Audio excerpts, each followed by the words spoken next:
당신도 지금 고통 속에 있습니까? 당신은 자식처럼 아끼던 사람에게 배신당해 본 적이 있나요? 평생 모은 돈을 모두 털어 아파트를 사주고 나서 연락이 끊긴다면 어떤 기분일까요? 저는 그 지옥 같은 배신을 겪었습니다. 며느리에게 3억짜리 아파트를 사줬어요.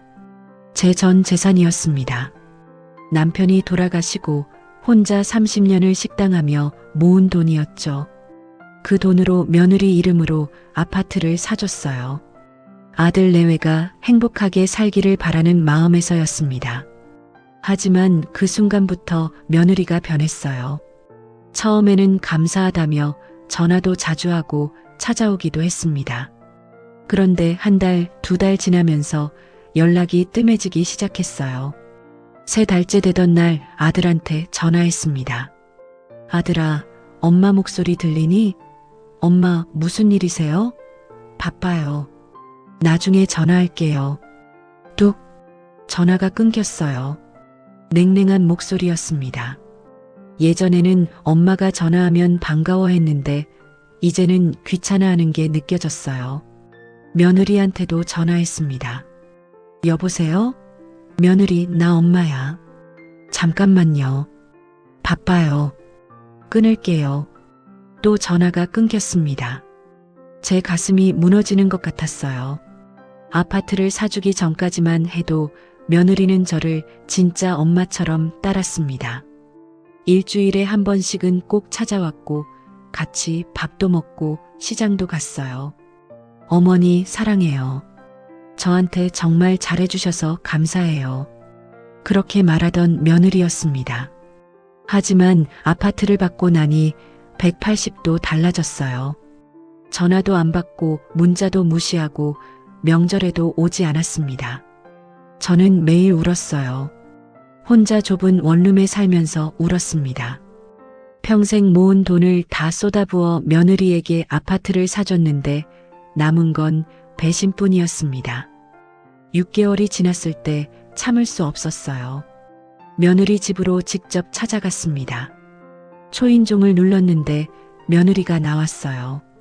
어머니, 여기 왜 오셨어요? 며느리야, 얼굴 좀 보고 싶어서. 들어가도 될까? 지금 좀 바빠요. 다음에 오세요. 문이 닫혔습니다. 제 며느리가 문 앞에서 저를 돌려보낸 거예요. 그 순간 모든 게 무너졌습니다. 제가 뭘 잘못한 걸까요? 아파트를 사준 게 잘못인가요? 며느리를 진짜 딸처럼 아낀 게 잘못인가요? 아니었습니다. 잘못은 며느리에게 있었어요. 아파트를 받고 나니 더 이상 저를 필요로 하지 않았던 겁니다. 이용당한 거였습니다. 저는 결심했습니다. 복수하기로요. 며느리한테 당한 만큼 돌려주기로 했습니다. 평생 모은 돈을 날린 채 원룸에서 라면으로 연명하는 저를 보며 며느리는 호화 아파트에서 편하게 살고 있었습니다. 이건 공평하지 않았어요. 지금부터 제가 며느리에게 복수한 이야기를 들려드릴게요. 혹시 지금 며느리 때문에 힘드신 분이 계시다면 이 이야기가 위로가 되었으면 합니다. 그리고 세상에는 공짜가 없다는 것을 보여주고 싶어요. 저는 64살 김순자입니다. 남편을 30년 전에 여의고 혼자 아들 하나를 키웠어요. 식당을 운영하며 아들을 대학까지 보냈고 결혼도 시켰습니다. 며느리는 처음에 정말 착한 아이였어요.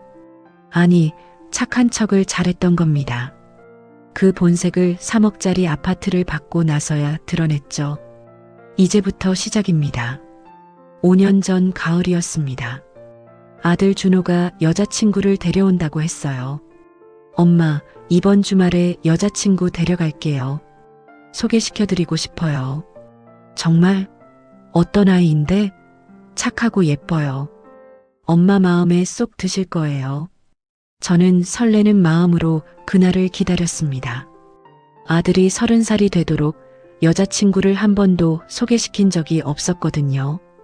드디어 며느리감을 데려온다니 기뻤어요. 토요일 오후 아들이 여자를 데리고 왔습니다. 엄마, 이 사람이 제 여자친구 미영이에요. 어머니, 안녕하세요. 이미영입니다. 처음 뵙겠습니다. 미영이는 정말 예뻤어요. 키도 크고 날씬했습니다. 무엇보다 미소가 밝았어요. 어머, 예쁘다. 우리 며느리 될 사람이구나. 어머니, 제가 며느리 되어도 될까요? 당연하지.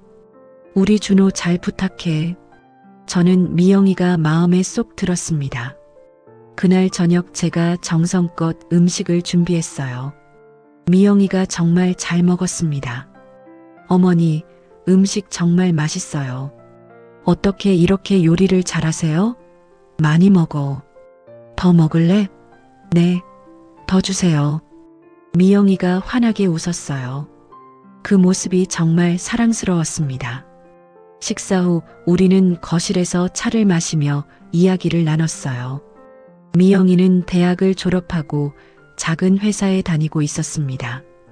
부모님은 지방에 계셨고 서울에서 혼자 자취하고 있었죠. 어머니, 저희 부모님이 시골에 계세요. 자주 못 뵙는데 어머니 뵈니까 정말 반가워요. 우리 미영이 앞으로 자주 오렴. 엄마가 맛있는 거 많이 해줄게. 정말요? 감사합니다, 어머니. 미영이가 제 손을 꼭 잡았습니다. 따뜻한 손이었어요. 그날 이후 미영이는 정말 자주 찾아왔습니다.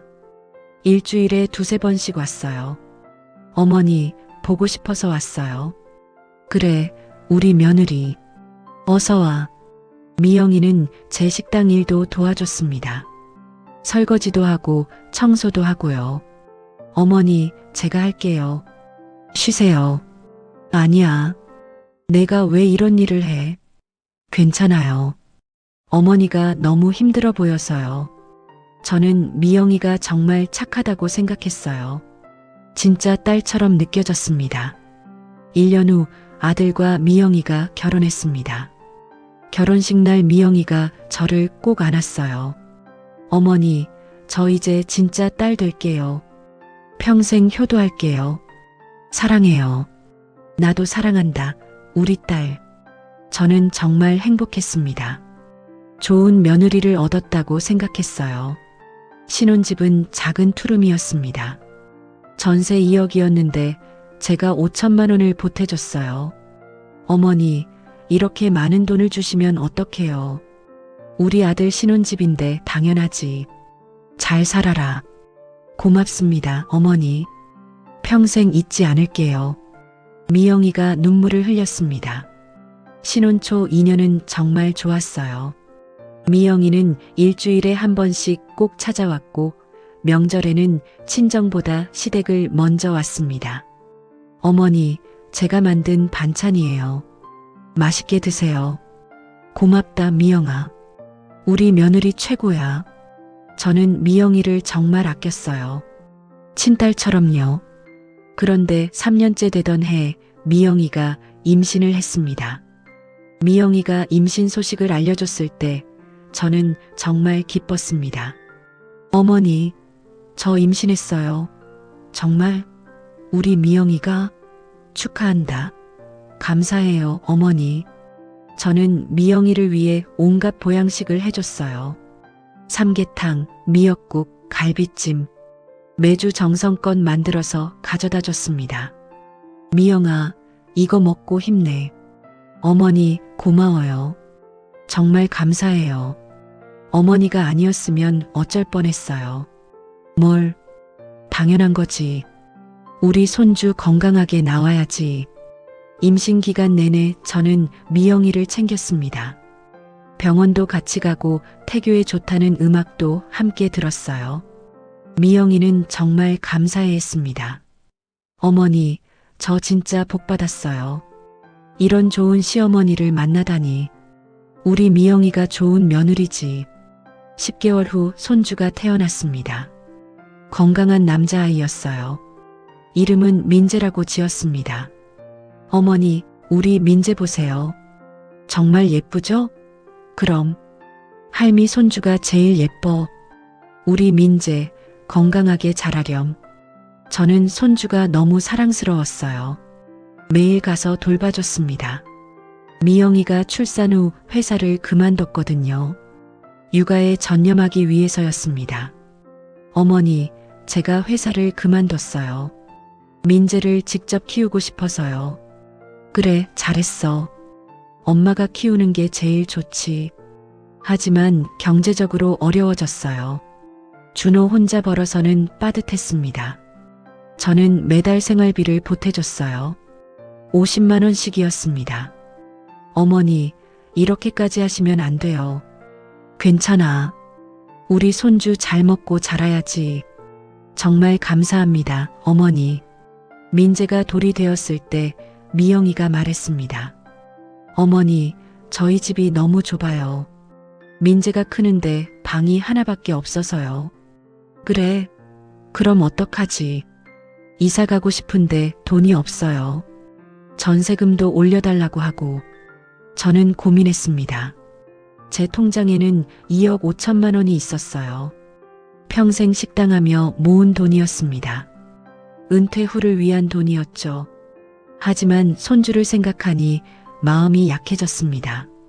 미영아, 엄마가 좀 보태줄게. 얼마나 필요해? 정말요? 어머니가 도와주실 거예요? 당연하지. 우리 손주가 좋은 환경에서 자라야지. 미영이가 저를 꼭 안았습니다. 어머니, 사랑해요. 정말 감사해요. 평생 보답할게요.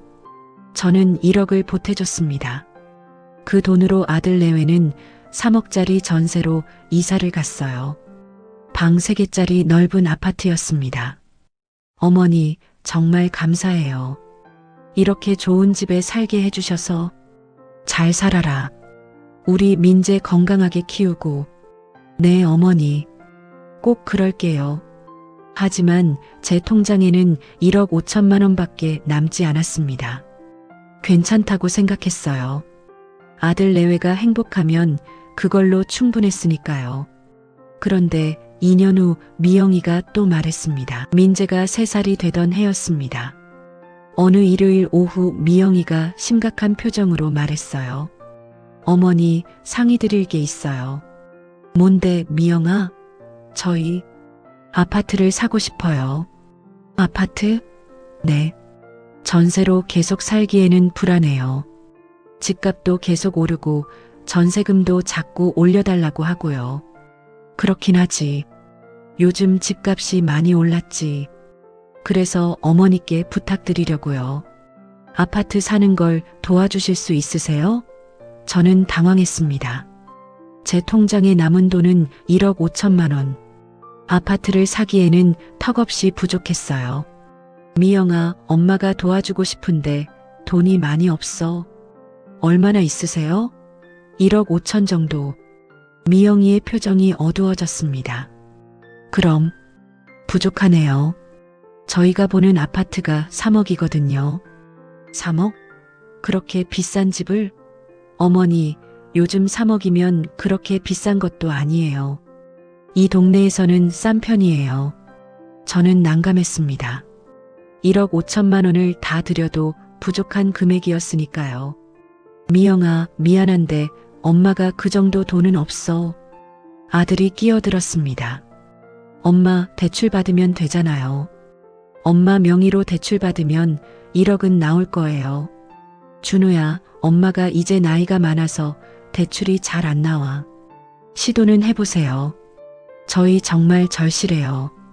미영이가 애원하듯 말했습니다. 저는 고민에 빠졌어요. 며느리와 손주를 위해 뭔가 해주고 싶었지만 제 능력 밖의 일이었습니다. 며칠을 고민한 끝에 저는 은행에 갔습니다. 대출 상담을 받았어요. 담보대출로 최대 8천만 원까지 가능합니다. 8천? 그럼 제 돈이랑 합치면 2억 3천이군요. 네, 그렇습니다. 저는 미영이에게 전화했습니다. 미영아, 엄마가 대출 받아봤는데 8천까지 나온대. 정말요? 그럼 어머니 돈이랑 합치면 2억 3천이네요. 응. 근데 3억은 안 되네. 괜찮아요, 어머니. 제가 친정에 7천만 원 빌릴게요. 정말? 네. 그럼 딱 3억이에요. 미영이가 기뻐했습니다. 하지만 저는 불안했어요. 평생 모은 돈을 다 쏟아붓는 거였으니까요. 그것도 대출까지 받아서요. 미영아, 엄마 걱정되는데. 대출 이자는 어떡하고. 걱정 마세요, 어머니. 저희가 갚을게요. 매달 이자 드릴게요. 정말? 당연하죠. 어머니가 이렇게까지 해주시는데. 그 말을 믿고 저는 결정했습니다. 한 달 후 아파트 계약을 했어요. 3억짜리 24평 아파트였습니다. 위치도 좋고 깨끗한 신축이었어요. 계약할 때 미영이가 말했습니다. 어머니, 이 아파트 제 명의로 해도 될까요? 내 명의로? 네. 나중에 세금 문제도 있고 해서요. 저는 잠시 망설였습니다. 하지만 며느리를 믿었어요. 그래, 내 명의로 해. 정말요? 고맙습니다, 어머니. 계약서에 이미영 이름이 적혔습니다. 그 순간부터 그 아파트는 법적으로 미영이 것이 되었어요. 저는 3억 중 2억 3천만 원을 냈습니다. 제 전 재산이었죠. 미영이는 친정에서 빌린 7천만 원을 냈어요. 이사하는 날 미영이가 말했습니다. 어머니, 정말 감사해요. 평생 은혜 잊지 않을게요. 효도할게요. 잘 살아라. 우리 민재 좋은 환경에서 크게. 저는 흐뭇했습니다. 하지만 그때는 몰랐어요. 이게 지옥의 시작인 줄. 이사한 지 한 달이 지났습니다. 처음에는 괜찮았어요. 미영이가 고맙다며 자주 연락했습니다. 어머니, 집 정말 좋아요. 감사해요. 그래, 다행이다. 잘 살아라. 하지만 2달째부터 연락이 줄어들기 시작했어요. 일주일에 한 번씩 오던 게 2주에 한 번이 되었습니다. 미영아, 요즘 왜 안 와? 바쁘세요? 어머니, 요즘 집 정리하느라 바빠요. 이해해 주세요. 그래, 알았어.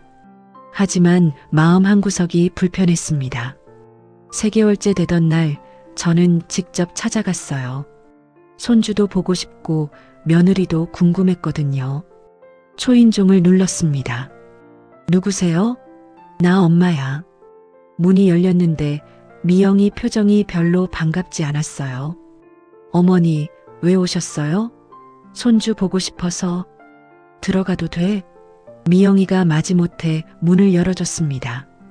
집안은 정말 깨끗했어요. 새 가구들도 많이 들어와 있었습니다. 우와, 집 정말 예쁘다. 가구도 새로 샀네. 네. 새 아파트니까 가구도 새로 사야죠. 저는 거실 소파에 앉았습니다. 민재가 제 옆으로 왔어요. 할미, 우리 민재 컸네. 할미가 보고 싶었어. 민재를 안으려는데 미영이가 말했습니다. 어머니, 민재 감기 걸렸어요. 너무 안으시면 안 돼요. 그래, 미안해. 할미가 조심할게. 저는 민재와 조심스럽게 놀아줬습니다. 1시간쯤 있다가 일어나려는데 미영이가 말했어요. 어머니, 다음부터는 미리 연락하고 오세요. 갑자기 오시면 곤란해요. 그래, 미안해. 다음부터 그럴게. 집으로 돌아오면서 마음이 불편했습니다. 예전 같으면 미영이가 갑자기 와도 환영했는데 이제는 달랐어요. 4개월째 되던 날 저는 미영이에게 전화했습니다. 미영아, 이번 주말에 엄마 집에 올래? 밥 해줄게.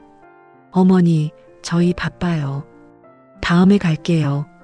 그럼 다음 주는? 다음 주도 약속 있어요. 며느리 목소리가 차갑게 느껴졌습니다. 그래, 알았어.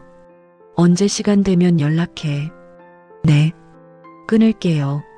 전화가 끊겼어요. 저는 슬펐습니다. 5개월째 되던 날 저는 대출 이자를 물었어요. 은행에서 매달 30만 원씩 나갔습니다.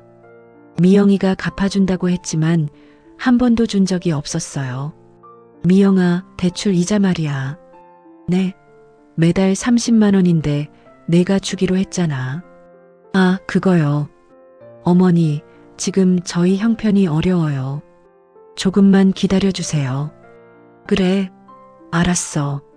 하지만 6개월이 지나도 이자를 안 줬습니다. 제가 계속 갚아야 했어요. 원룸 월세 40만 원에 이자 30만 원. 제 연금 80만 원으로는 빠듯했습니다. 미영아, 이자 좀 줘야 하는데. 어머니, 아직 여유가 없어요. 조금만 더 기다려주세요. 저는 참았습니다. 며느리를 믿었으니까요. 6개월이 지나자 연락이 거의 끊겼습니다.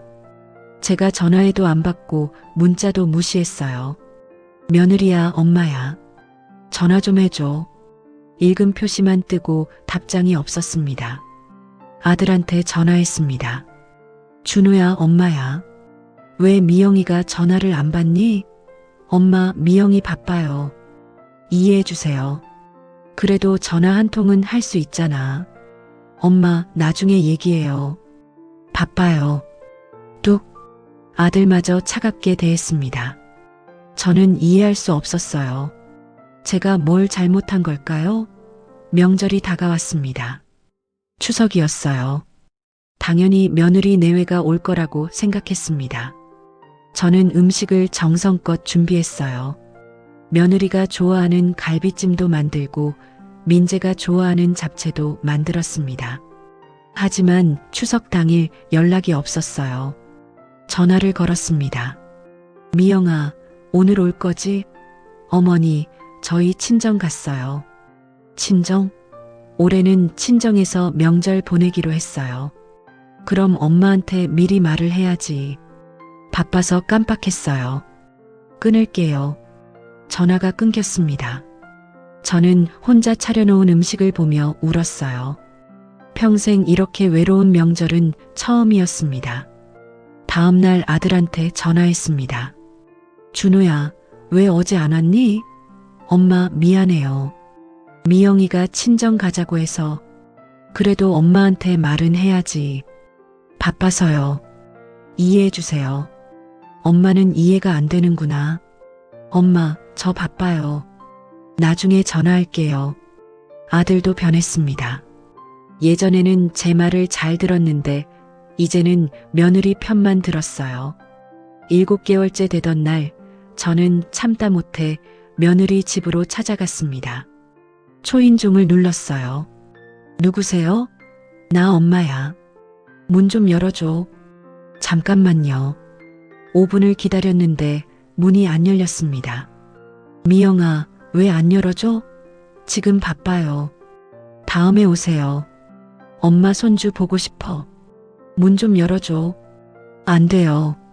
지금 집 정리 중이에요. 다음에 오세요. 저는 현관문 앞에서 30분을 기다렸습니다. 하지만 문은 끝내 열리지 않았어요. 결국 돌아올 수밖에 없었습니다. 집으로 돌아와서 펑펑 울었어요. 제가 3억을 들여 사준 아파트에서 며느리가 저를 내쫓은 겁니다. 8개월째 저는 편지를 썼습니다. 미영아, 엄마가 뭘 잘못했니? 왜 연락을 안 하니? 손주도 보고 싶고 너도 보고 싶어. 전화 한 번만 해줘. 부탁이야. 편지를 며느리 집 우편함에 넣었습니다. 하지만 답장은 없었어요. 9개월째 저는 아들 회사로 찾아갔습니다. 준호를 만나야 했어요. 회사 로비에서 기다렸습니다. 퇴근 시간에 아들이 나왔어요. 준호야, 엄마, 왜 여기 왔어요? 너 좀 보자고. 엄마, 지금 바빠요. 잠깐만. 얘기 좀 하자. 아들을 붙잡았습니다. 근처 카페로 갔어요. 카페에서 아들과 마주 앉았습니다. 준호야, 요즘 왜 이러니? 뭐가요? 엄마한테 연락도 안 하고 명절에도 안 오고. 바빠서 그래요. 바쁜 건 알아. 근데 전화 한 통은 할 수 있잖아. 아들이 한숨을 쉬었습니다. 엄마, 솔직히 말할게요. 뭔데? 엄마가 너무 자주 연락하셔서 부담스러워요. 저는 충격을 받았습니다. 엄마가 부담스럽다니. 엄마가 부담스럽다고? 네. 미영이도 그래요. 엄마가 너무 자주 오시고 연락하셔서 힘들대요. 엄마는 손주 보고 싶어서 그러는 거야. 알아요. 근데 저희도 저희 생활이 있잖아요. 제 가슴이 무너지는 것 같았어요. 준우야, 엄마가 너희한테 아파트 사줬잖아. 그건 감사해요. 그럼 그 은혜를 이렇게 갚니? 엄마, 저희가 아파트 사달라고 한 적 없어요. 엄마가 알아서 사주신 거잖아요. 저는 말문이 막혔습니다. 뭐라고? 저희는 그냥 도움받은 거예요. 그게 빚이 되는 건 아니잖아요. 아들의 말에 저는 숨이 막혔습니다. 준호야, 그게 무슨 말이니?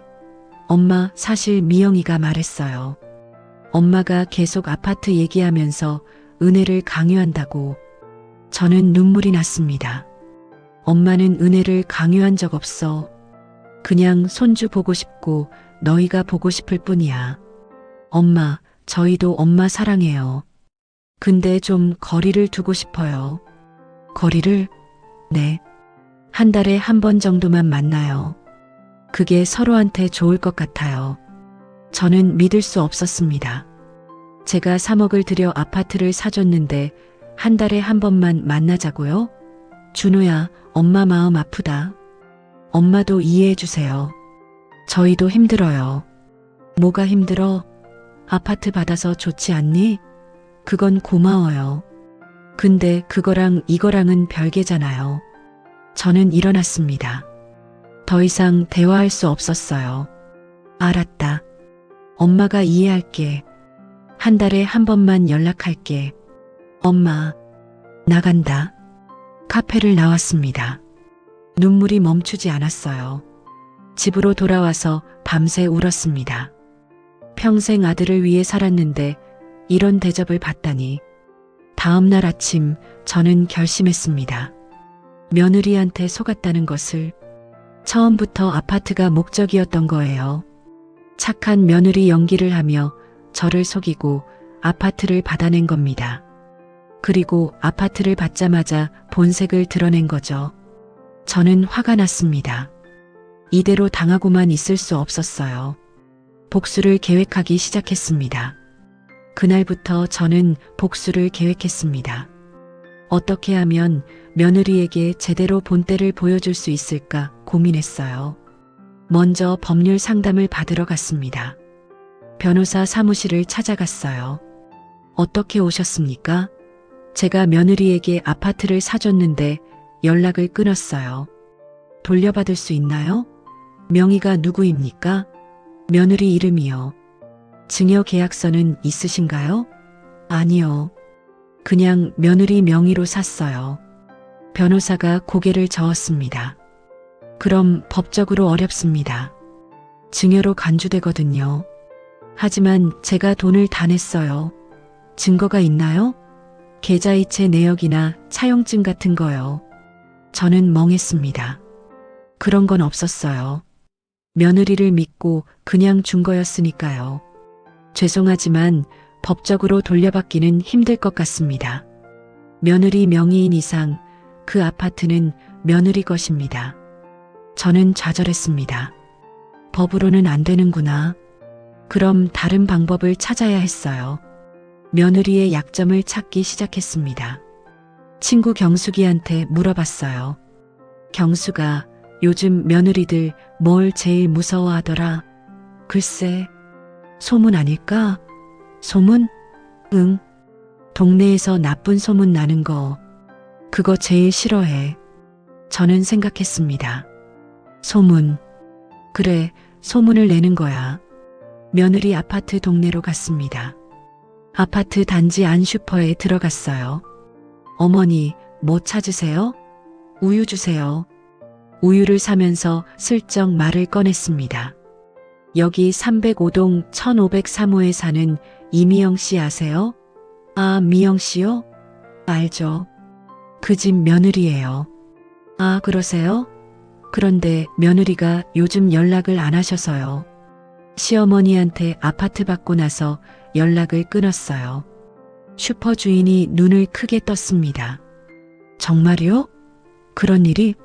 네. 제가 3억 들여 사줬는데 이제는 전화도 안 받아요. 어머, 그거 큰일인데요.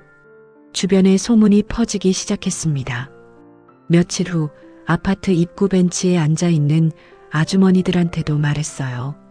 저 305동에 사는 이미영이란 사람 며느리인데 아파트 사줬더니 연락을 끊었어요. 어머, 정말요? 요즘 그런 며느리가 있어요? 네. 시어머니 돈으로 아파트 받고 나 몰라라 하는 거예요. 아주머니들이 수군거렸습니다. 소문은 빠르게 퍼졌어요. 일주일 후 미영이한테서 전화가 왔습니다. 어머니, 왜 동네에 이상한 소문 내세요? 이상한 소문? 무슨 소리야? 어머니가 제 얘기를 동네 사람들한테 하고 다니셨잖아요. 사실을 말한 거야. 뭐가 문제니? 사람들이 저를 이상하게 봐요. 손가락질해요. 그럼 엄마한테 잘하면 되잖아. 어머니, 며느리가 화를 냈습니다. 하지만 저는 만족스러웠어요. 이제 시작이야. 소문은 점점 더 퍼져나갔습니다. 저는 계속해서 동네 사람들에게 제 이야기를 했어요. 마트에서도 병원에서도 은행에서도 며느리한테 아파트 사줬더니 연락을 끊었어요. 효도는커녕 전화도 안 받아요. 사람들은 혀를 차며 동정했습니다. 어머니, 요즘 그런 며느리가 많아요. 속상하시겠어요. 제 마음을 아는 사람이 있다는 게 위로가 되었습니다. 2주 후 아들한테서 전화가 왔어요. 엄마, 왜 이러세요? 왜? 엄마가 뭘 잘못했니? 동네에 소문 내고 다니시잖아요. 미영이가 너무 힘들어해요. 그럼 엄마한테 잘하면 되지. 엄마, 이러시면 안 돼요. 그만하세요. 준호야, 엄마가 3억 들여 아파트 사줬는데 이런 대접을 받아도 되니? 그건 별개잖아요. 별개가 아니야. 은혜를 원수로 갚으면 안 되는 거야. 아들이 한숨을 쉬었습니다. 엄마, 제발 그만하세요. 이러시면 저희 정말 힘들어요. 힘들면 엄마한테 와. 사과하고 잘하면 돼. 전화가 끊겼습니다. 하지만 저는 멈추지 않았어요. 며느리가 사과할 때까지 계속할 작정이었습니다. 한 달이 지났을 때 미영이가 직접 찾아왔어요. 현관 초인종이 울렸습니다. 누구세요? 저예요, 어머니. 미영이였습니다. 문을 열어줬어요. 미영이 얼굴이 많이 상해 있었습니다. 들어와. 미영이가 거실로 들어왔습니다. 앉지도 않고 서서 말했어요. 어머니, 제발 그만하세요. 뭘? 동네에 소문 내는 거요. 사람들이 저를 손가락질해요. 아파트 엘리베이터 타면 수군거리고. 그럼 엄마한테 잘해. 제가 뭘 잘못했어요? 연락을 끊은 거, 명절에 안 온 거, 전화를 안 받은 거. 그건 저희도 사정이 있었어요. 무슨 사정? 바빴다는 핑계밖에 안 되잖아. 미영이가 입술을 깨물었습니다. 어머니가 너무 자주 오시고 연락하셔서 부담스러웠어요. 그래서 3억짜리 아파트 받고 나 몰라라 해도 돼? 저는 눈물이 났습니다. 진짜 눈물이었어요. 엄마가 평생 모은 돈을 다 털어 너희한테 아파트 사줬어. 대출까지 받아서 말이야. 매달 이자 30만 원 내고 있어. 내가 갚아준다고 했잖아. 미영이가 고개를 숙였습니다. 죄송해요. 그게 저희 형편이 어려워서. 형편이 어려우면 말을 하든가. 연락을 끊으면 어떡해. 저도 죄송해요. 미영이가 울기 시작했습니다. 하지만 저는 마음이 풀리지 않았어요. 미영아, 엄마는 너를 딸처럼 아꼈어. 정말 사랑했어.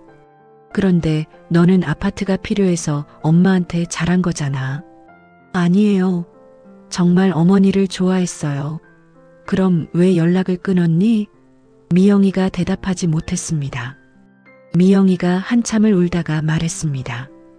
어머니, 솔직히 말씀드릴게요. 저는 귀 기울여 들었어요. 처음에는 정말 어머니를 좋아했어요. 진심으로요. 어머니가 따뜻하시고 좋으셨어요. 그래서 제가 연기한 건 아니었습니다. 그럼 왜 변한 거니? 아파트를 받고 나서 제 마음이 교만해진 것 같아요. 교만? 네. 3억짜리 아파트를 갖게 되니까 제가 대단한 사람이 된 것 같았어요. 그리고 어머니가 부담스러워졌어요. 미영이가 계속 말했습니다. 어머니가 자주 오시고 연락하실 때마다 빚진 기분이었어요. 아파트 때문에 계속 감사해야 할 것 같고 그게 싫었어요. 그래서 피한 거야? 네. 죄송해요. 정말 잘못했어요. 미영이가 무릎을 꿇었습니다. 어머니, 용서해 주세요. 제가 너무 이기적이었어요. 저는 미영이를 내려다봤어요. 미영아, 엄마는 아파트 때문에 너한테 잘하라고 한 게 아니야. 알아요. 그냥 손주 보고 싶고 너희가 보고 싶어서 연락한 거야. 죄송해요. 진심으로 반성하고 있어요. 미영이가 눈물을 흘렸습니다. 진짜 눈물인지 연기인지 알 수 없었어요. 하지만 저는 조금 마음이 풀렸습니다. 일어나. 미영이가 일어났습니다. 앞으로 어떻게 할 거니? 어머니한테 잘할게요. 일주일에 한 번은 꼭 찾아뵐게요. 이자도 갚을게요. 정말? 네. 약속드려요. 그 말을 듣고 저는 조금 안심했습니다. 그래. 엄마가 믿을게. 고맙습니다, 어머니. 정말 감사해요. 미영이가 돌아갔습니다. 저는 소파에 앉아 생각했어요. 며느리가 변할까? 정말 약속을 지킬까? 일주일 후 미영이가 정말 찾아왔습니다. 손주를 데리고요. 어머니 왔어요. 그래, 어서 와. 우리 민재도 왔네. 미영이는 예전처럼 밝게 웃었습니다. 어머니, 제가 반찬 만들어 왔어요. 고마워. 우리 같이 먹자. 그날은 정말 좋았어요. 예전처럼 따뜻했습니다. 하지만 2주 후 또 연락이 끊겼습니다. 미영이가 전화를 안 받았어요. 며느리야, 엄마야. 전화 좀 해줘. 읽음 표시만 떴습니다. 저는 화가 났습니다. 또 속은 거였어요. 이번에는 참지 않기로 했습니다. 저는 더 강력한 복수를 계획했습니다. 단순히 소문만으로는 부족했어요. 며느리한테 제대로 본때를 보여줘야 했습니다. 먼저 며느리 회사에 전화를 걸었어요. 미영이가 육아 때문에 그만뒀던 회사를 다시 다니기 시작했거든요. 여보세요. 이미영 씨 있나요? 누구신데요? 저 미영이 시어머니인데요. 할 말이 있어서요. 잠시만요. 전화가 연결되었습니다. 어머니, 왜 회사로 전화하세요? 내가 집 전화를 안 받잖아. 그래도 회사로 전화하시면 곤란해요. 곤란하면 집 전화를 받든가. 어머니, 지금 회사예요. 나중에 전화할게요. 잠깐만. 미영이한테 할 말이 있어. 뭔데요? 이자 30만 원 이번 달 것도 안 줬어. 빨리 줘. 다음 주에 드릴게요. 끊을게요. 전화가 끊겼습니다. 저는 화가 났어요. 다음 날 또 회사로 전화했습니다. 이미영 씨 좀 바꿔주세요. 죄송한데 누구신지 여쭤봐도 될까요? 시어머니예요. 할 말이 있어서요. 아, 네. 잠시만요. 미영이가 전화를 받았습니다. 어머니, 왜 또 회사로 전화하세요? 이자 줘야 하잖아. 다음 주에 드린다고 했잖아요. 다음 주 언제? 정확히 말해봐. 금요일이요. 알겠어. 금요일까지 안 주면 또 전화할 거야. 네, 알았어요. 미영이가 짜증 섞인 목소리로 대답했습니다. 금요일이 되었지만 이자는 오지 않았어요. 저는 다시 회사로 전화했습니다. 이번에는 미영이 상사와 통화했어요. 실례지만 누구시죠? 저 이미영 씨 시어머니인데요. 아, 네. 무슨 일이신지 미영이한테 전해주세요. 약속한 돈 빨리 보내라고요. 아, 네. 알겠습니다. 회사에서 미영이가 곤란해지기 시작했습니다. 일주일 후 미영이가 화가 나서 찾아왔어요. 어머니, 왜 이러세요? 뭐가? 회사에 자꾸 전화하시면 어떡해요? 제 체면이 말이 아니에요. 그럼 약속 지켜. 이자 30만 원 아직도 안 줬잖아. 바빠서 깜빡했어요. 깜빡하면 안 되지. 엄마가 매달 30만 원씩 내는 게 얼마나 힘든지 알아? 미영이가 가방에서 돈을 꺼냈습니다. 여기요. 30만 원. 이제 됐죠? 됐어. 다음 달부터는 제때 줘. 네, 알겠어요.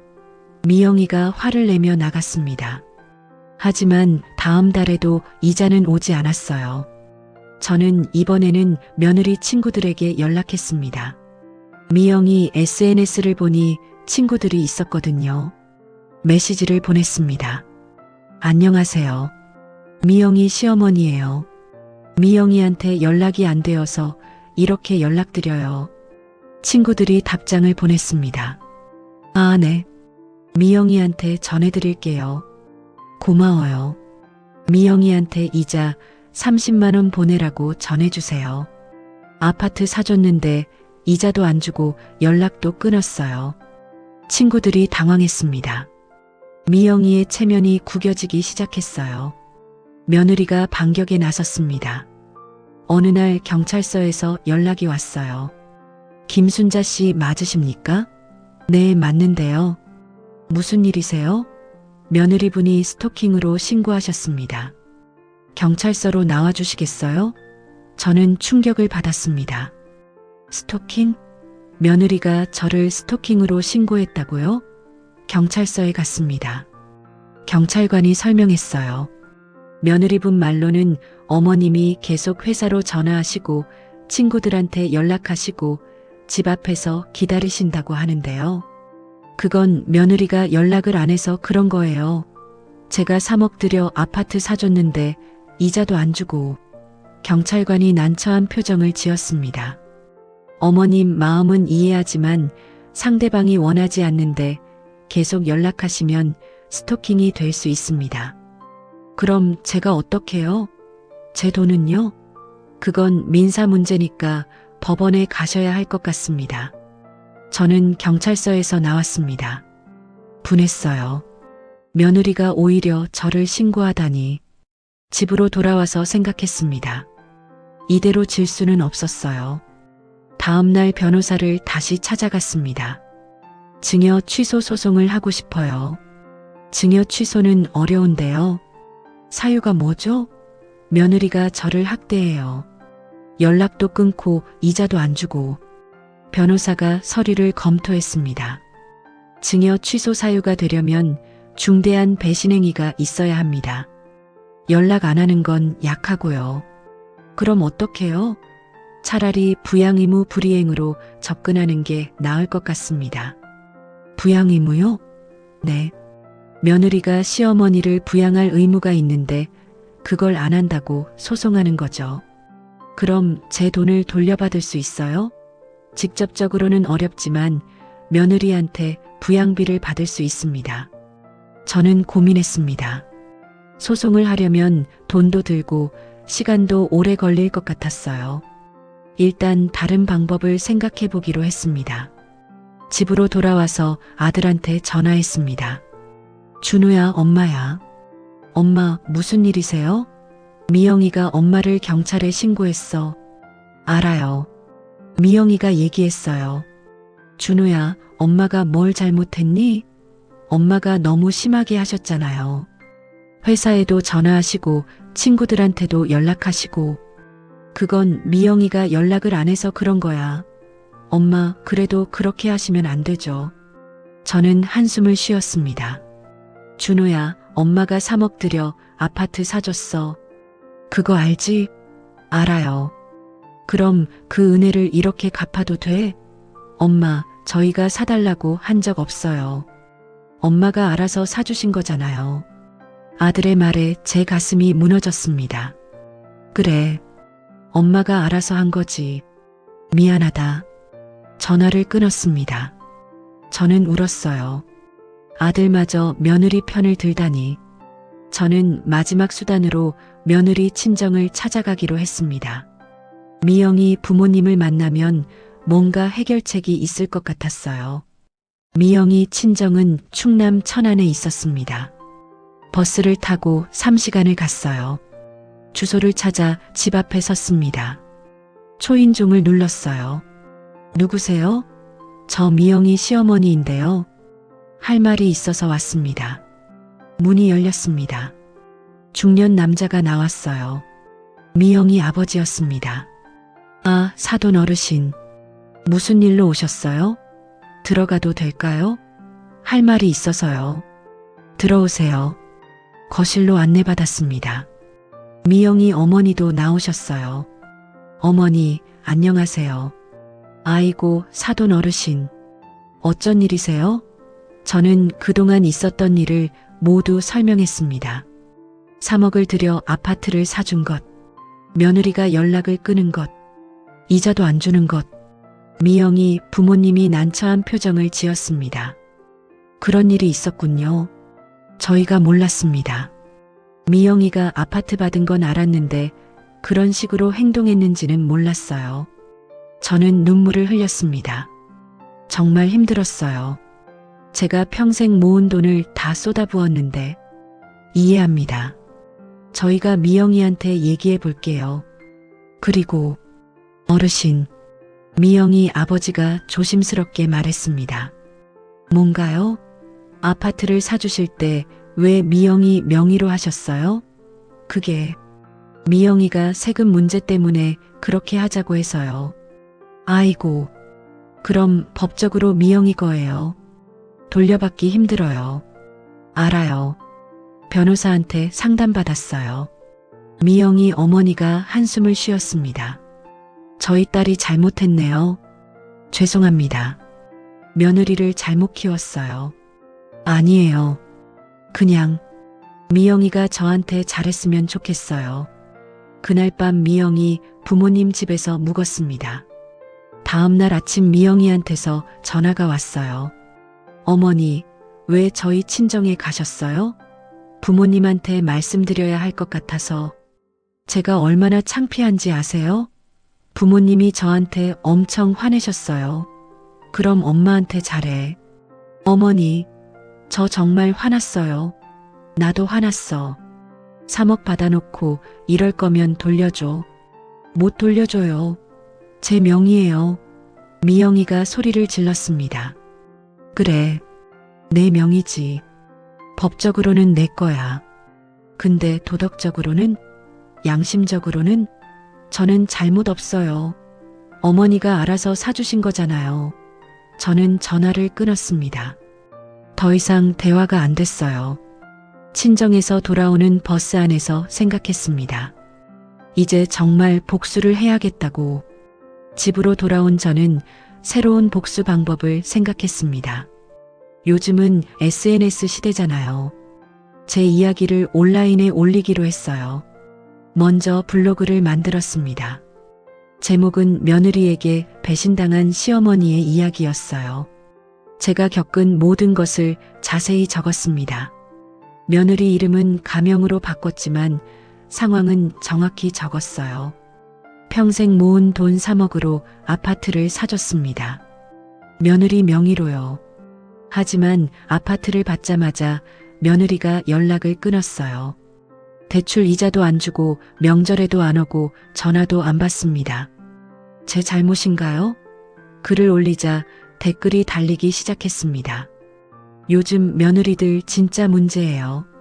어머니 마음 이해합니다. 힘내세요. 며느리가 너무하네요.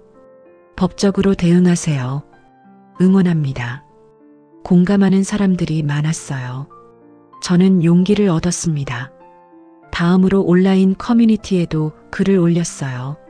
며느리 관련 카페, 시댁 고민 카페, 육아 카페, 여러 곳에 제 이야기를 올렸습니다. 조회수가 급격히 올라갔어요. 며칠 만에 수천 명이 봤습니다. 댓글도 수백 개가 달렸어요. 대부분 제 편이었습니다. 그런데 일부는 다른 의견도 있었어요. 명의를 며느리로 한 게 잘못 아닌가요? 증여 계약서도 없이 준 건 어머니 실수예요. 며느리 입장도 있을 것 같은데요.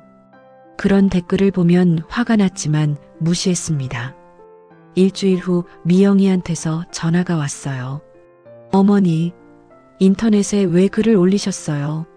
사실을 쓴 거야. 뭐가 문제니? 사람들이 다 봐요. 제 얘기인 거 아는 사람들도 있어요. 그럼 잘 됐네. 다들 내가 어떤 사람인지 알겠지. 어머니, 이건 명예훼손이에요. 삭제 안 하시면 고소할 거예요. 고소해봐. 난 사실만 썼어. 미영이가 울기 시작했습니다. 제발요, 어머니. 글 좀 지워주세요. 제가 잘못했어요. 잘못한 걸 알면 잘해. 엄마한테 사과하고 이자 갚고. 그럴게요. 글만 지워주세요. 제 명예가 다 깎여요. 저는 생각했습니다. 글을 지워줄까? 아니면 계속 올려둘까? 일단은 두기로 했어요. 며느리가 정말 변하는지 보고 싶었으니까요. 며칠 후 미영이가 찾아왔습니다. 밀린 이자를 들고요. 어머니, 이자 여기 있어요. 3개월치 90만 원이요. 드디어 가져왔구나. 죄송해요. 정말 미안해요. 그리고 앞으로 매달 꼬박꼬박 드릴게요. 미영이가 약속했습니다. 정말? 네. 그리고 일주일에 한 번은 찾아뵐게요. 민재도 데리고요. 저는 조금 마음이 풀렸습니다. 그래. 엄마가 믿을게. 고맙습니다. 그런데 글은 좀 지워주세요. 제가 정말 잘할게요. 알았어. 지워줄게. 미영이가 안도의 한숨을 쉬었습니다. 하지만 저는 글을 지우지 않았어요. 일단 두고 보기로 했습니다. 미영이는 약속을 지켰습니다. 처음 2주 동안은요. 일주일에 한 번씩 찾아왔고 이자도 제때 줬어요. 어머니 왔어요. 그래, 어서 와. 민재도 보고 싶었어? 저는 행복했습니다. 드디어 며느리가 변한 것 같았어요. 하지만 3주째 되던 날 미영이가 전화했습니다. 어머니, 이번 주는 못 갈 것 같아요. 왜? 무슨 일 있어? 민재가 감기 걸렸어요. 그래? 심해? 네. 열도 나고 기침도 해요. 그럼 어쩔 수 없지. 다음 주에 와. 네. 다음 주에 볼게요. 하지만 다음 주에도 미영이는 오지 않았어요. 어머니, 제가 감기 걸렸어요. 민재한테 옮았나 봐요. 그래, 푹 쉬어. 다음 주에는 꼭 와. 네. 다음 주에는 정말 갈게요. 그런데 다음 주에도 핑계가 있었습니다. 회사 일이 바빠서 민재 학원 때문에 친정에 급한 일이 생겨서 핑계는 끝이 없었어요. 한 달이 지났지만 미영이는 한 번도 오지 않았습니다. 저는 화가 났어요. 또 거짓말이었구나. 이자는 제때 왔지만 방문 약속은 지켜지지 않았습니다. 제가 원한 건 돈이 아니었어요. 며느리와 손주를 보는 것이었습니다. 저는 미영이에게 전화했어요. 미영아, 한 달 동안 한 번도 안 왔어. 죄송해요, 어머니. 정말 바빴어요. 바쁜 건 알아. 근데 한 달에 한 번도 못 와? 다음 주에는 꼭 갈게요. 약속해요. 약속? 지금까지 약속 지킨 적 없잖아. 이번에는 정말 갈게요. 미영이가 강하게 말했습니다. 하지만 다음 주에도 오지 않았어요. 저는 참을 수 없었습니다. 블로그에 추가 글을 올렸어요. 며느리가 약속을 또 어겼습니다. 방문하겠다고 했지만 한 달째 핑계만 대고 있어요. 이자는 주지만 그게 다가 아니잖아요. 저는 손주가 보고 싶고 며느리 얼굴이 보고 싶어요. 댓글이 또 달렸습니다. 며느리가 또 거짓말하네요.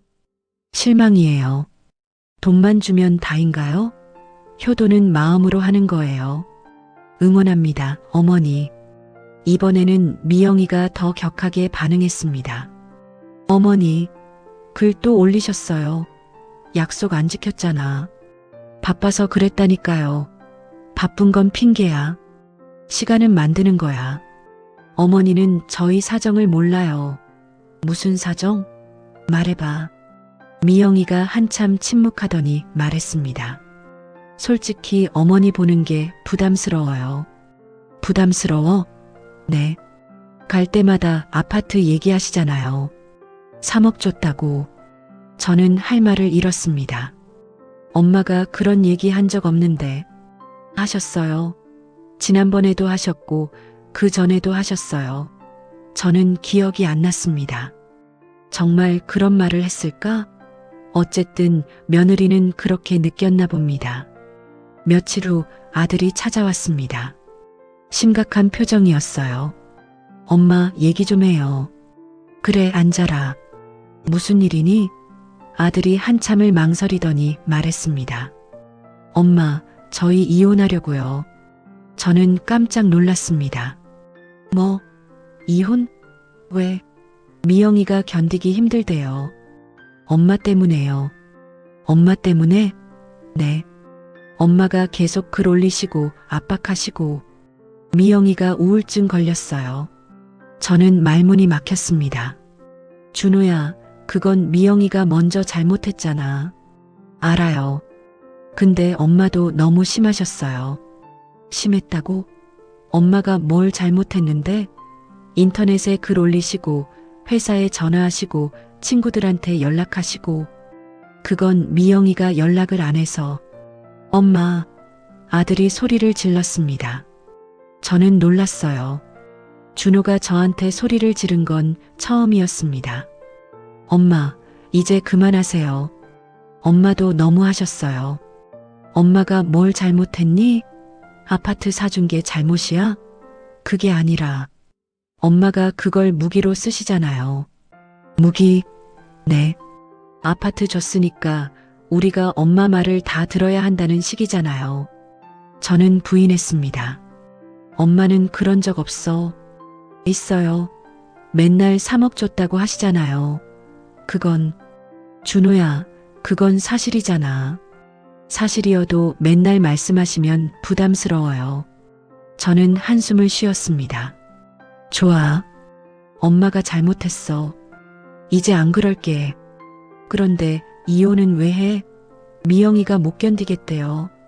엄마랑 계속 싸우는 것도 싫고. 그럼 엄마를 버리고 미영이를 택하는 거니? 아들이 고개를 숙였습니다. 죄송해요, 엄마. 근데 저는 미영이가 더 중요해요.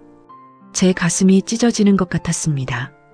준호야, 엄마가 너를 30년 키웠어. 혼자서 말이야. 알아요. 정말 감사해요. 근데 이제 엄마는 필요 없다는 거지? 그게 아니라 저도 제 가정이 있잖아요. 저는 눈물이 났습니다. 알았어. 엄마가 이해할게. 이혼해. 정말요? 괜찮으세요? 괜찮아. 내 행복이 중요하니까. 고맙습니다, 엄마. 아들이 일어나 나가려다가 돌아섰습니다. 근데 엄마, 한 가지만 약속해 주세요. 뭔데? 미영이한테 연락하지 마세요. 이제 저희 그냥 놔둬주세요. 아들의 말에 저는 고개를 끄덕였습니다. 알았어. 그렇게 할게. 아들이 나갔습니다. 저는 소파에 주저앉아 울었어요. 아들마저 저를 떠나는구나. 아들이 떠난 후 저는 며칠 동안 아무것도 하지 못했습니다. 밥도 안 먹고 잠도 안 자고 그냥 울기만 했어요. 정말 제가 잘못한 걸까요? 복수가 지나쳤던 걸까요? 친구 경숙이가 찾아왔습니다. 순자야, 얼굴이 왜 그래? 많이 울었네. 경수가, 나 정말 잘못한 것 같아. 무슨 일 있어? 아들이 이혼하겠대. 나 때문에. 경숙이가 제 손을 잡았습니다. 무슨 일이야? 자세히 말해봐. 저는 그동안 있었던 일을 모두 말했습니다. 아파트 사준 것, 며느리가 변한 것, 제가 복수한 것. 경숙이가 한숨을 쉬었습니다. 순자야, 솔직히 말할게. 응, 너도 좀 심했어. 제가요? 응, 며느리가 잘못한 건 맞아. 근데 너도 너무했어. 인터넷에 글 올리고 회사에 전화하고.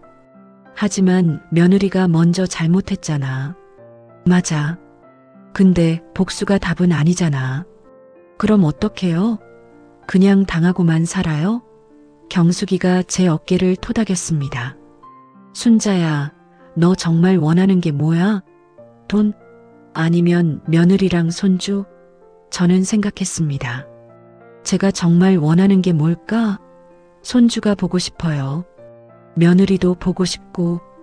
그럼 복수는 그만둬. 며느리한테 사과해. 제가요? 며느리한테요? 응. 내가 먼저 사과하면 며느리도 마음을 열 거야. 하지만 뭐? 제가 잘못한 건 없는데요. 경숙이가 한숨을 쉬었습니다. 순자야, 누가 잘잘못을 따지는 게 중요해. 관계를 회복하는 게 중요하지. 저는 경숙이 말이 맞다고 생각했습니다. 하지만 며느리한테 사과한다는 게 쉽지 않았어요. 며칠을 고민했습니다. 정말 사과해야 할까? 제가 왜? 하지만 아들과 손주를 생각하니 마음이 약해졌습니다. 일주일 후 저는 결심했습니다. 며느리한테 사과하기로요. 미영이한테 전화를 걸었어요. 미영아, 나 엄마야. 어머니? 미영이 목소리가 차가웠습니다. 미영아, 만나서 얘기 좀 하자. 할 말 있어. 무슨 말이요? 만나서 할게. 내일 시간 돼? 미영이가 한참을 망설이더니 대답했습니다. 알겠어요. 내일 3시에 카페에서 만나요. 고마워. 다음날 카페에서 미영이를 만났습니다. 카페에서 미영이와 마주 앉았습니다. 미영이는 표정이 굳어 있었어요. 어머니, 무슨 말씀 있으세요? 미영아, 엄마가 미안해. 미영이가 놀란 표정을 지었습니다. 네, 엄마가 너한테 너무 심했어. 인터넷에 글 올리고 회사에 전화하고. 정말 미안해. 미영이가 눈물을 글썽였습니다. 어머니, 엄마가 너무 화가 나서 그랬어. 3억을 줬는데 연락이 끊기니까 배신감이 들었거든. 저도 잘못했어요. 어머니한테 연락 끊은 거. 우리 둘 다 잘못했어. 이제 화해하자. 미영이가 눈물을 흘렸습니다. 어머니, 저도 죄송해요. 제가 너무 이기적이었어요. 아파트 받고 교만해졌어요. 괜찮아. 이제 다 잊자. 미영이가 제 손을 잡았습니다. 어머니, 앞으로 잘할게요. 일주일에 한 번은 꼭 찾아뵐게요. 고마워. 그리고 엄마도 약속할게. 너희 생활에 간섭 안 할게. 너희가 편한 대로 살아. 정말요? 응.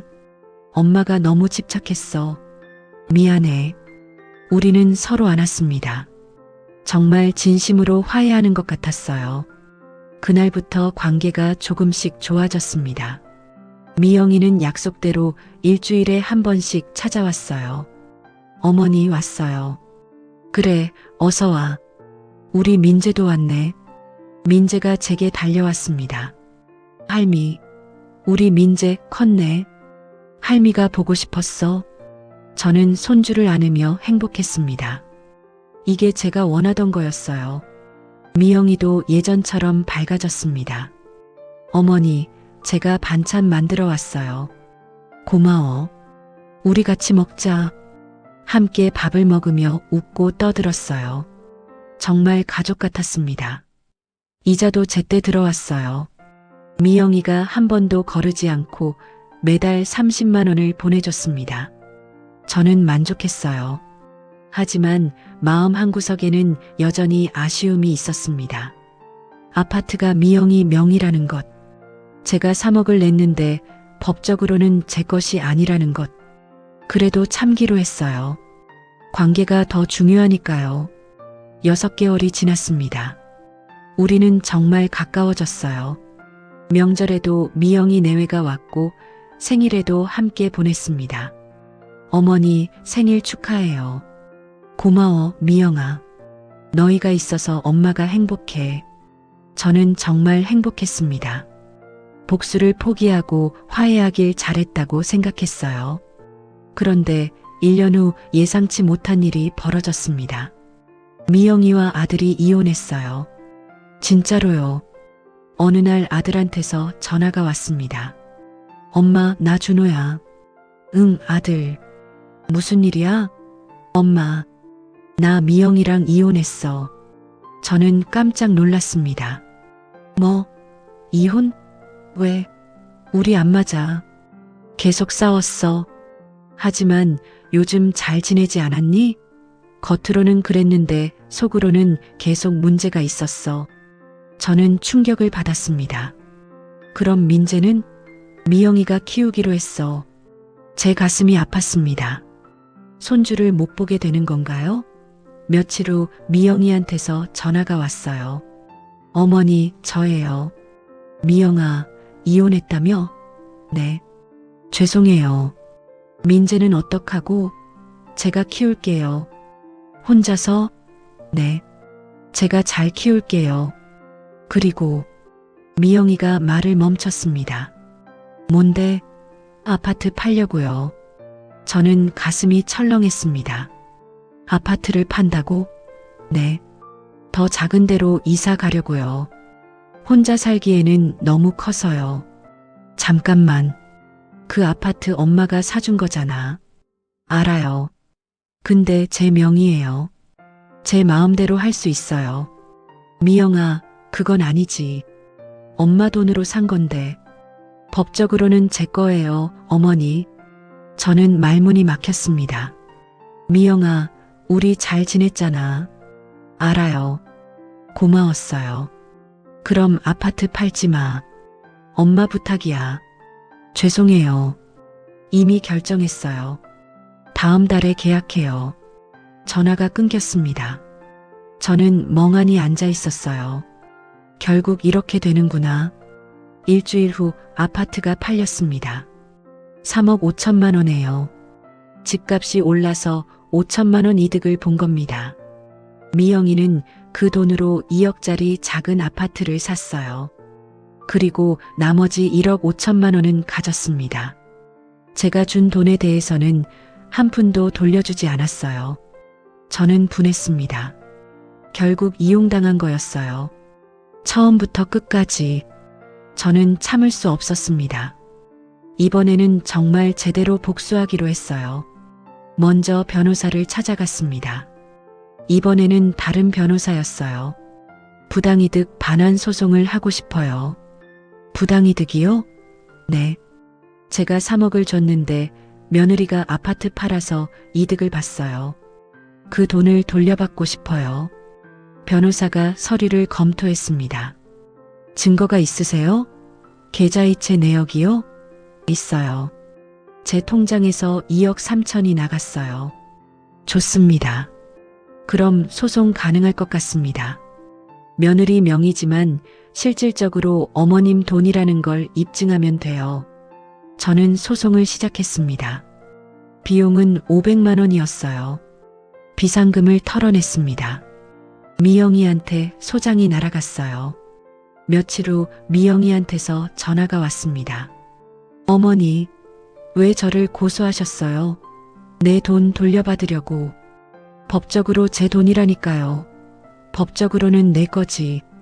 근데 도덕적으로는, 양심적으로는 저는 잘못 없어요. 미영이가 소리를 질렀습니다. 그래, 잘못 없지. 법대로 하자. 재판이 시작되었습니다. 첫 재판에서 저는 모든 증거를 제출했어요. 통장 이체 내역, 대출 서류, 문자 메시지. 며느리 측 변호사가 반박했습니다. 이는 증여였습니다. 시어머니가 자발적으로 준 것입니다. 증여가 아닙니다. 빌려준 겁니다. 차용증이 있습니까? 없습니다. 하지만 며느리가 이자를 갚았어요. 그건 증여 후 효도 차원에서 준 것입니다. 재판은 길어졌습니다. 6개월 동안 5번의 재판이 있었어요. 판사가 최종 판결을 내렸습니다.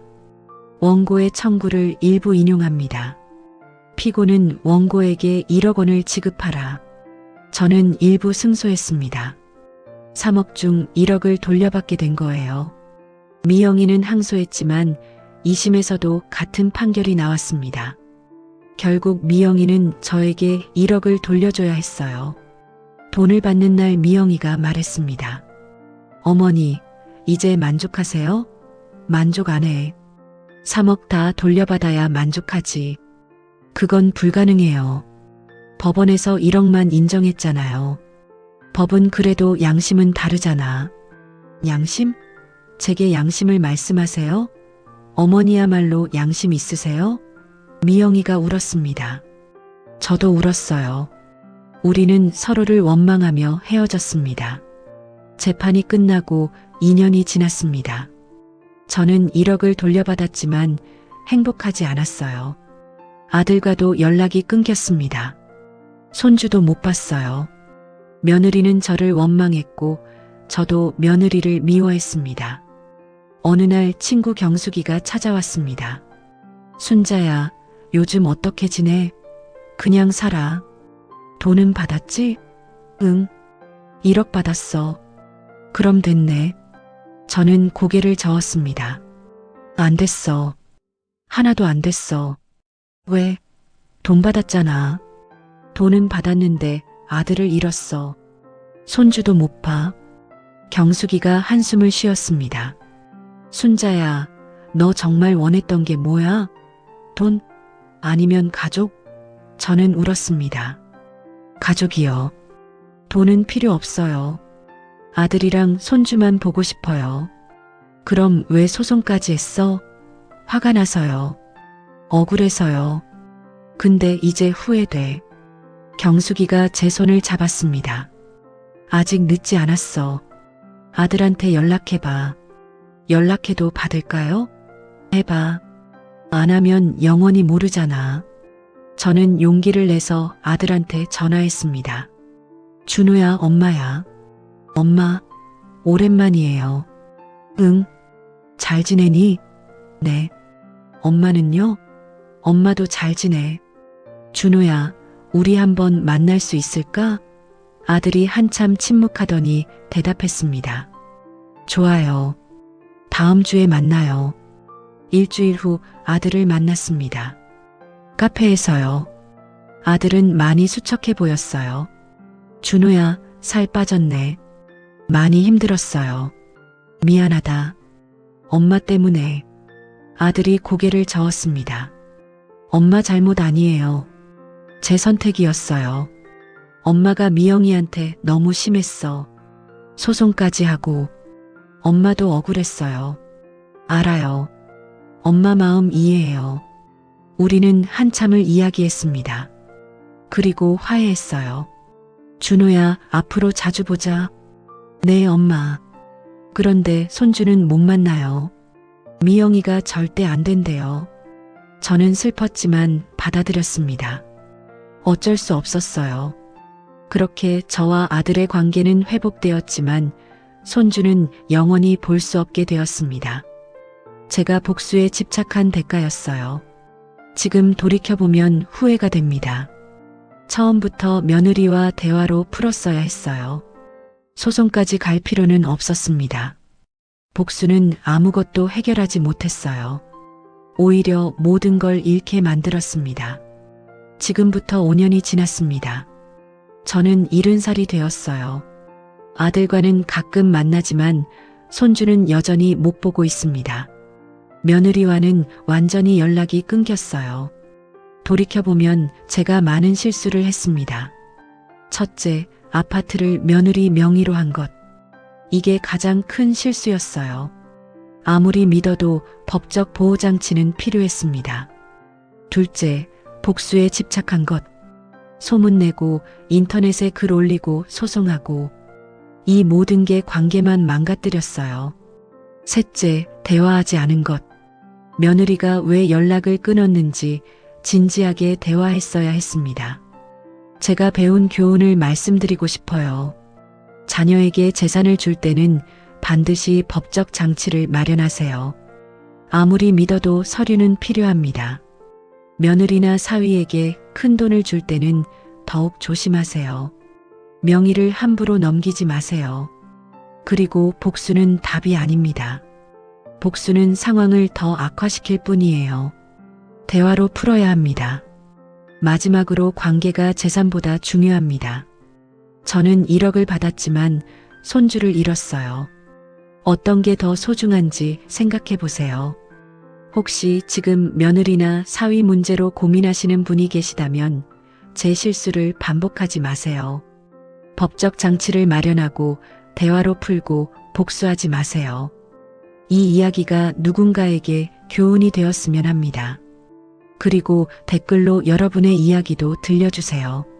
함께 이야기 나누며 위로받아요. 구독과 좋아요도 부탁드립니다. 감사합니다.